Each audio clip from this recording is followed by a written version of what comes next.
সারা দেশে আবারও তাপপ্রবাহের সতর্কতা বা হিট অ্যালার্ট জারি করেছে বাংলাদেশ আবহাওয়া অধিদপ্তর। এটি আগামী 3 দিন অব্যাহত থাকতে পারে।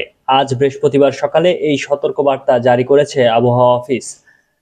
আজ আবহাওয়া অধিদপ্তরের আবহাওয়াবিদ মোহাম্মদ শাহিনুল ইসলাম পরবর্তী 72 ঘন্টার জন্য তাপপ্রবাহের সতর্কবার্তা জারি করেন। এর আগে এ মাসে 3 দফায় তাপপ্রবাহের সতর্কবার্তা জারি করেছিল আবহাওয়া অধিদপ্তর। দ্বিতীয় দফায় তাপপ্রবাহের সতর্কবার্তা দেওয়া হয় 19 এপ্রিল। গত রোববার 21 এপ্রিল 26 দিনের বন্ধ শেষে শিক্ষা প্রতিষ্ঠানগুলো খোলার কথা ছিল, কিন্তু তাপপ্রবাহের কারণে শিক্ষা প্রতিষ্ঠান বন্ধ ঘোষণা করা হয়।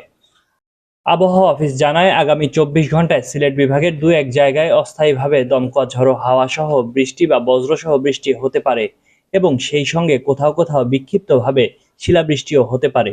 এছাড়া দেশের অন্যত্র অস্থায়ীভাবে আংশিক মেঘলা আকাশ সহ আবহাওয়া প্রধানত শুষ্ক থাকতে পারে।